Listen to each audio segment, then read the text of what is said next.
Sport बाईकच्या व्यवहारातून झालेल्या वादातून 17 वर्षीय 12वीच्या विद्यार्थ्याचे 7 जणांच्या टोळक्यानं कारमधून फिल्म स्टाईल अपहरण केल्याची घटना मध्यरात्री बजरंग चौक परिसरात घडली। मात्र सिडको पोलिसांनी अत्यंत वेगाने तपासाची चक्रे फिरवत अवघ्या 2 तासात वाळूज परिसरातून मुलाची सुखरूप सुटका केली। या प्रकरणी तिघांना अटक करण्यात आली असून न्यायालयानं त्यांना 4 दिवसांची पोलीस कोठडी सुनावली आहे। विवेक गणेश सोनवणे, पांडुरंग माधवराव सोनवणे आणि रोहन सुनील ढवळे अशी अटक करण्यात आलेल्या आरोपींची नावं आहेत। त्यांच्या इतर 4 साथीदारांचा शोध सुरू असून ते अद्याप फरार आहेत, अशी माहिती सिडको पोलीस ठाण्याचे निरीक्षक अतुल येरमे यांनी दिली आहे। यामध्ये सिडको पोलीस ठाणे येथे एका महिला यांनी तक्रार दिली की त्यांचा 17 वर्षीय मुलगा याचा रात्री 12 वाजे दरम्यान काही अज्ञात लोकांनी अपहरण केलं आहे। तो स्वतःच्या एका मित्रासोबत बजरंग चौक परिसरात मोटरसायकलवर गेलेला होता, मोपेडवर।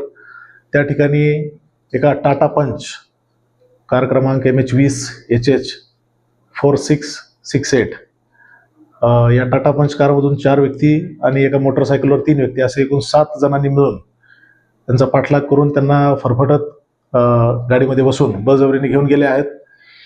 तर या अनुषंगानं आम्ही तात्काळ प्रकरणाचं गांभीर्य ओळखून आमची 2 पथकं रवाना केली। त्यामध्ये CCTV फुटेज आम्ही चेक केले आणि त्यामधून जो गाडीचा नंबर जो निष्पन्न झालेला होता त्या अनुषंगाने आम्ही तपास करून सदर वाहनाची मूवमेंट यावर लक्ष करून पथकांनी आमचा त्याचा पाठलाग केला आणि सदर मुलाला आम्ही वाळूज परिसरातून ताब्यात घेतलं। त्या मुलाची सुटका केलेली आहे। या मुलाला सिडको परिसरातून नेल्यानंतर त्यास गाडीमध्ये मारहाण करणे सुरू होते। त्या दरम्यान आम्ही सदरची गाडी इंटरसेप्ट करून त्या मुलाला त्या इतर लोकांच्या आरोपींच्या ताब्यातून सोडवण्यात आलं। त्यापैकी या कारवाई दरम्यान 3 आरोपी आम्ही अटक केलेले आहेत आणि या पाठलाग करण्यामध्ये इतर 4 आरोपी फरार झाले आहेत। त्यांच्या शोधकामी ऑलरेडी एक पथक रवाना झालेला आहे आणि या मुलाची सुटका झालेली आहे आणि इतर आरोपींना तात्काळ अटक करण्यात येत आहे। अटक केलेल्या आरोपींमध्ये विवेक गणेश सोनवणे, राहणार राजनगाव शेनपुंजी, दुसरा पांडुरंग माधवराव सोनवणे, राहणार सूर्यवाडी, आणि क्रमांक 3 रोहन सुनील ढवळे, राहणार बजाजनगर इंद्रप्रस्थ कॉलनी, अशा 3 आरोपींना आम्ही अटक केलेला आहे।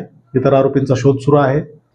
प्रथमदर्शनी सदरचा वाद सदरची किडनॅपिंग ही यातील जो पीडित आहे, जो मुलगा 17 वर्षीय, तर त्यांनी एक मोटरसायकल स्पोर्ट्स बाईक, भागातली एक स्पोर्ट्स बाईक ती घेतली होती आणि ती पुढे त्यांनी दुसऱ्या कोणाला तरी पास ऑन केली अशी प्रथमदर्शनी माहिती मिळत आहे आणि त्याचे पैसे आणि इतर आर्थिक व्यवहारातून या मुलांनी सदर मुलाला किडनॅप केलं होतं।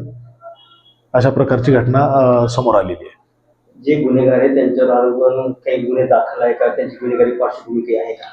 नाही, अद्याप तसं काही निदर्शनास आलेलं नाही। सदरची मुलं ही सगळी 19 ते 21 या वयोगटातली आहेत आणि त्यांच्यावर पूर्वीचे काही गुन्हे निदर्शनास आलेले नाहीत। तरी देखील आम्ही अधिक अजून त्याच्यामध्ये तपास करत आहोत की याच्यामागे इतर काही अधिक उद्देश होता का। सुरुवातीचा स्पोर्ट्स बाईकचा एक व्यवहार असं या प्रकारे दिसत आहे। सदर घटना ही पूर्णतः CCTV फुटेजमध्ये कैद झालेली होती। अत्यंत एक क्रिमिनल माइंडच्या स्वरूपाने यांनी सदरची घटना केलेली आहे। पुढील तपास आम्ही करत आहोत। लोकवाहिनी मीडियाकरिता ब्युरो रिपोर्ट, छत्रपती संभाजीनगर।